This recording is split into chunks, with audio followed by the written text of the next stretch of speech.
దేవుని పరిశుద్ధ నామంలో మీ అందరికీ వందనాలు తెలియపరుస్తున్నానండి. ఏ దినం దేవుని మాటను మనం ధ్యానం చేసుకుందాం. పరిశుద్ధ గ్రంథంలో నుండి యెషయా గ్రంథము 50వ అధ్యాయము 4వ వచనం.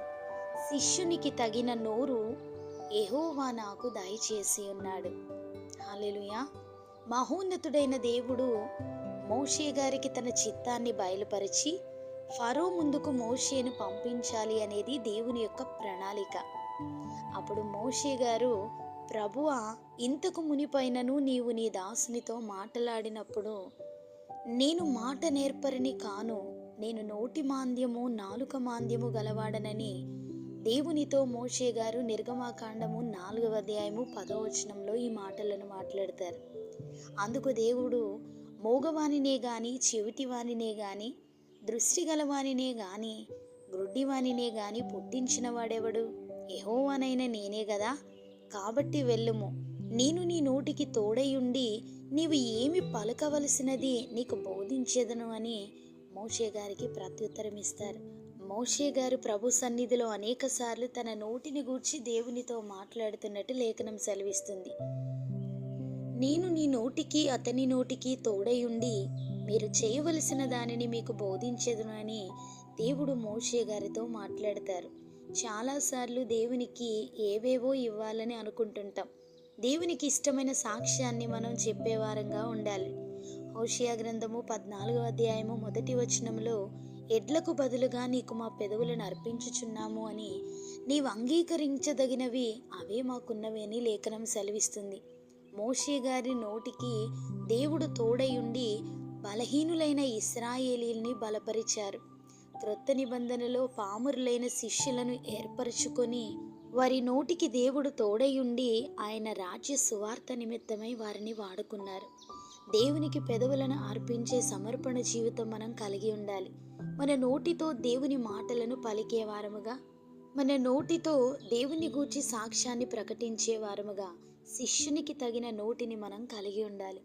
హృదయంలో దేవునికి కలిగి నోటిని అపవాదికి అప్పగించినట్లయితే వాడు పలికిస్తున్నట్టుగా ప్రతి మాటను పలుకుతూ విసర్జించవలసిన వాటిని పలుకుతూ ఉంటే అది దేవుని చిత్తం కాదండి.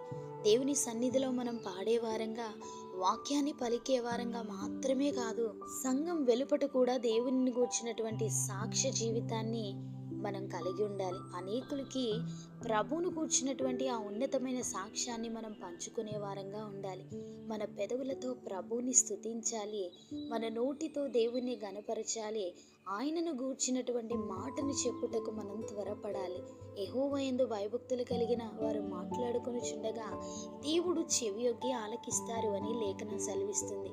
మరి మన మాటల్లో దేవుడు ఆలకిస్తున్నారు అనే విషయాన్ని మనం గమనించగలుగుతున్నామా?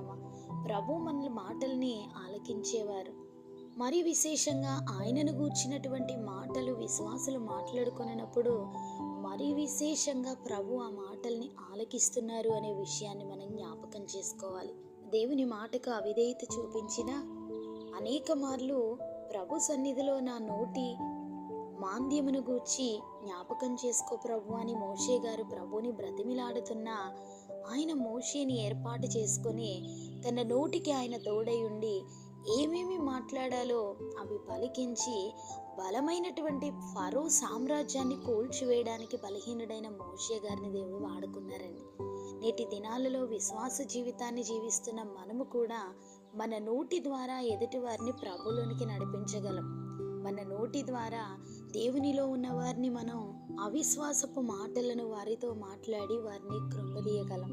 మన నోటిని శ్రేష్టమైన దేవుని కనపరిచే మాటలకు ఉపయోగించుకున్నట్లయితే ఆయన శిష్యులంగా ప్రభు మనల్ని అంగీకరిస్తారు.